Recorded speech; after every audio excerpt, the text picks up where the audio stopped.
What's up guys, Jeremy here and welcome back to my channel. In today's video, we're going to talk about 6 tips on how to prepare for an upcoming recession. As many of you guys know, or maybe you didn't know, it looks like we may be headed for a recession. The reason this is happening is because of runaway inflation, and to battle that, the Federal Reserve started to hike interest rates. So what the hell does that mean? Put things simply, things are getting more expensive and people are less likely to spend their money because things are more expensive. So when that happens, you can't really predict what's gonna happen in the future. Stocks and crypto could end up crashing. Maybe you see a bunch of companies starting to lay off their workers. Maybe the real estate market starts to take a hit, or maybe all of the above. I know in my case, living here in Hawaii, we're already starting to see some of that in the Hawaii real estate market as listings are starting to have price reduction. If this is your first time watching my YouTube videos, what's up? My name is Jeremy Mateo. I'm a real estate broker and investor here in Hawaii. I've been in the real estate business since 2014, and honestly speaking, this is the very first time I'm seeing, a possible recession as a working class adult. The last time we as an economy saw this kind of bad recession was in the 2008 market collapse, but in 2008, I was 13 years old. I didn't really get to actually feel the effects of that crash, but if there is another one, I definitely do not want to feel it then. And I'm assuming that you do not want to feel it as well, and that is why I'm making this video, so that whoever's watching this video can, learn some great tips to prepare yourself for an upcoming recession. I hope by watching this video, you'll get a clear outlook on your finances and self-awareness. So in terms of recession, keep in mind that this is not the time for like flashy things or anything like that. Nope. This is time for basics, the fundamentals, the not so sexy stuff. In this time, you're basically playing defense. We are playing defensively with our finances so that we can survive and also thrive and protect ourselves, protect our families, and of course, protect our finances. But before we go on with this video, all I ask is that you please smash the like button and subscribe to my channel. And while you're at it, go ahead and follow me on all my other social media platforms as well. Okay, thank you very much. Now let's get this video started. All right, so tip number 1 is have a game plan. When I was growing up, a lot of the times when my dad would give me advice, when I approached anything in life, he would always say, son, always have a game plan. When it came to being in Little League sports, he said, have a game plan. When it came to applying for colleges while I was in high school, he said, have a game plan. When it came to things like changing my major in college, or even changing my career of choice, or anything in like approaching things in life, he always told me, son, have a game plan. Yes, and now as I get older and I start to think about it more, I start to realize, my dad was kind of a smart guy. So now you might be asking, okay, how do you game plan for an upcoming potential recession? Well, for this game plan, I like to say you have to do this thing which is called a self-audit. Basically, take a step back and look at all your finances and start keeping track of your spending if you haven't started doing that already. A really cool app that I use to keep track of all my spending is Personal Capital. It's a super simple app and I love using it because all you have to do is plug and chug all of your credit cards, your debit cards, your bank accounts. If you own a house, you could also plug that in. If you have a mortgage, you can plug that in. And it populates in the app, and it can actually calculate your net worth. It keeps track of your spending and all the income you make as well. No, I am not sponsored by Personal Capital. I just think it is a really useful tool and a very simple app to use. But if anyone from Personal Capital is watching and you guys want to sponsor me, I am very down. But anyway, once you get a clear understanding of your finances, you did your self-audit, that can help you game plan a lot clearer. From there, now you can see, okay, where am I spending my money? Am I spending too much on certain things? Or maybe, you see your income and you're like, I want more income. And then you'd realize, okay, I need to figure out a way to make more income. By doing the self-audit, it will give you a clear understanding of who you are and what you spend your money on. It'll also give you a better understanding of just where to improve in your finances, and basically just gives you clarity and self-awareness. And that right there is the key to all of this. Self-awareness is the most important, crucial thing out of everything. All right, tip 2 is cut unnecessary spending. Spend money on the things that you need and not what you want. I know this might seem very simple and obvious, but you'd be surprised some people don't really get this, or maybe they don't really recognize this in their spending. And I can say that confidently because I too sometimes struggle with this to this day. Cutting your expenses is the first thing to do when it comes to being more frugal or being more aware of your finances. Most importantly though, you need to understand the differences between your wants and your needs. And if you want to go deeper into that, you need to understand better alternatives for your needs. So for example, food. Food is a need. We all need food, right? Yes, you need food, but do you need to go to a 5-star restaurant to eat food?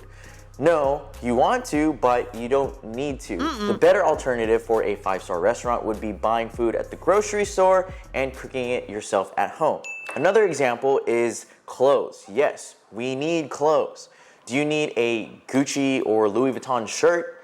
No, you'd want that, but you don't need that. No. A better alternative to designer brand clothes would be to get simple clothes at like Gap or Ross. That is way, way, way more affordable. Next example, I'm gonna call myself out on this next one, but if you're hanging out with your friends on the weekends and you guys are drinking, not saying that you need alcohol, but if you guys are drinking alcohol, you don't need that Don Julio bottle of 1942, I guess. And I suppose, the better alternative to that would be, I don't know, like Casamigos or Terramana, which honestly I kind of disagree because I get headaches when I drink cheap tequila, but that's besides the point.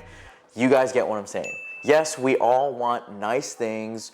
We all want to have things that are good quality, but if you don't need it, don't spend your money on it. Especially if we might go into a recession, you have to keep in mind that we don't know how bad it's going to get if we even do go into recession. But if we do, in a recession, just know that cash is king. And I don't know about you, but I'd rather have more cash in a minor recession than have zero cash in a major recession. All right, tip number 3, start a side hustle. Starting a side hustle is one of the best ways to increase your income if you want some extra money in your bank account. This literally could be anything you could think of. You could start your own business and, create like an Etsy store if you're really crafty. Or if you like to cook, start cooking plate lunches or desserts or cookies or whatever and put it on your Instagram and tell the world, hey, I'm selling this. Or you could pull a Gary Vee, you could go to garage sales, find some nice items, buy them and then flip them. You could also flip items on eBay or flip items on Craigslist. You could even flip sneakers. Or, you could be like my mentor, Ryan Pineda. Before he started flipping houses, he was flipping couches. He would go on Craigslist, find couches, fix it up, and then sell it for a premium. Like, you could do anything you want. Honestly, you don't even need to be super talented or smart or crafty or be an entrepreneur or anything. Like, you could go on Uber or Uber Eats and do all of that if you really wanted extra income that bad. You could even list your car on Turo for some extra cash if you're not driving it. The possibilities of a side hustle are endless. Like, there are so many things you could do. You could do OnlyFans, that's another one. At the end of the day, like this side hustle thing, it's a really simple thing. And even though I'm giving this tip, I already know that not many people will do a side hustle. Why? Because they're lazy. Most people are lazy. And that is why it's called a side hustle, because you are hustling. And guess what? Hustling is not easy. But for those that truly want it, those that really want some extra income, they will find a way. They'll always find a way to, do whatever it takes. All right, so tip number 4, which is a very, very important tip. This is to save cash enough for a 6-month reserve. This one too is another self-explanatory, pretty simple one. Save or have enough money in your bank account that equals to 6 months of your expenses. The reason why you want to do this is because if something unexpected happens, you have enough money to cover it. An example of an unexpected expense could be, a parking ticket or a speeding ticket, or, maybe you have a cavity in your teeth and you have to get a root canal. Anything that's unforeseen, that's an unforeseen circumstance that calls for you to spend money unexpectedly. Whenever that happens, you'll have this 6-month reserve to cover that so you don't go broke. You might be thinking, wow, Jeremy, those examples were kind of specific. Yes, they're specific because I actually am speaking from experience. I've had a parking ticket. I've had a speeding ticket. I actually had a cavity that I needed to get a root canal, and it sucked. So in case you do not have a 6-month reserve fund, now is the time to start saving so you do have a fund that can protect you for unexpected circumstances like that. Again, we might go into recession. We may or may not, but if we do not know how bad this recession might be. It is just better to prepare yourself for anything that could happen. All right, so before we go on to tip number 5 and tip number 6, I just want to say that these 4 tips that I just mentioned, they are your core 4. All right, you want to have a game plan, you want to cut your expenses, you want to try to increase your income, and most especially, you want to stockpile cash to have a 6-month reserve. After you do all of that, and you still have some money left over, this is where you can go on to tip number 5 and tip number 6. All right, so tip number 5 is pay off old bad debt. So you might be thinking, oh wait, shouldn't you have no debt to begin with? Well, I mean, in a perfect world, yes, we would all not have any bad debt, but that's just not the case. A lot of us have stuff like credit cards, and there's nothing wrong with having credit cards if you use them correctly. But if you have a high balance, that is where it could affect your credit score. If you have a bad credit score, it's really going to affect you when it's time to borrow some money. And since interest rates keeps going up, all the banks are going to be more strict when it comes to their lending. So because of that, it's going to be very important for you to have a decent credit score. If and only if after you do the first 4 steps, you have more cash on the side, that is where you want to use this cash to pay off your high interest credit cards. But if you don't have, some extra cash on the side, just continue to pay the minimum of your credit cards, maybe a little more than the minimum.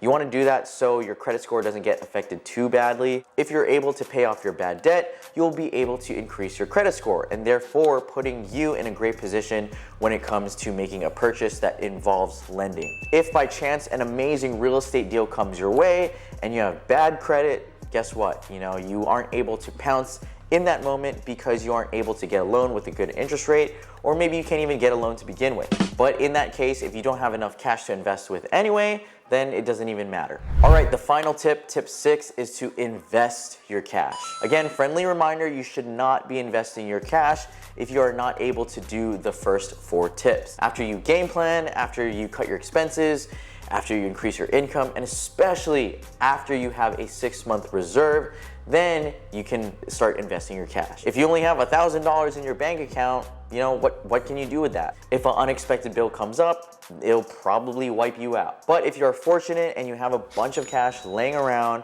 definitely now in a recession is the best time to invest your cash. It could be anything like stocks, it could be crypto, maybe you find a sweet real estate deal. I mean, after all, if we are in a recession, everything will be low. Stocks will be low, crypto will be low.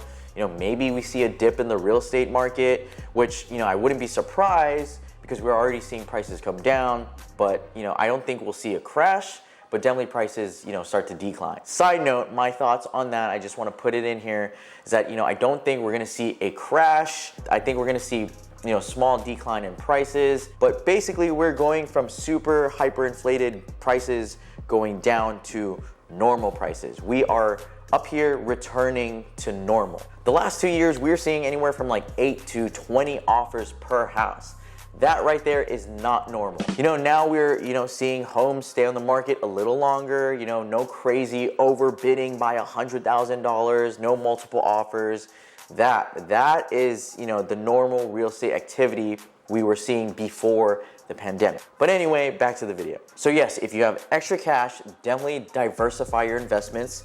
Everything is low right now, so if you're investing in stocks, crypto, and all of that right now while it's low, once it bounces back, you'll be in a great financial position. Now here's an interesting question. Let's say you don't have much cash and you're torn between saving money and paying off debt. In my personal opinion, since we're going to be in a possible recession, in a recession again, cash is king. If you don't have much cash, technically you are in survival mode. So in survival mode, I would say save your cash, because when, shit hits the fan, your cash could probably save you. If you have a good credit score, that probably won't save you, So I'd rather save your cash just to have a reserves rather than paying off your old debt. So there you guys have it. That was 6 tips to help you prepare for a possible recession. Keep in mind, we don't know if we're gonna go into recession, and if we do, we don't know how bad it's going to get. I just hope that this video, gave you some sort of helpful tip, and it also helped you to understand, some simple things that you could do with your finances and gave you more clarity and self-awareness. I know it sounds corny, but we're all in this together. We're all just trying to make it, we're trying to thrive, we're trying to survive. I just hope that, everyone watching this will be able to take at least one helpful thing and apply it to their financial situation. So thank you guys again for watching. I'll see you next time.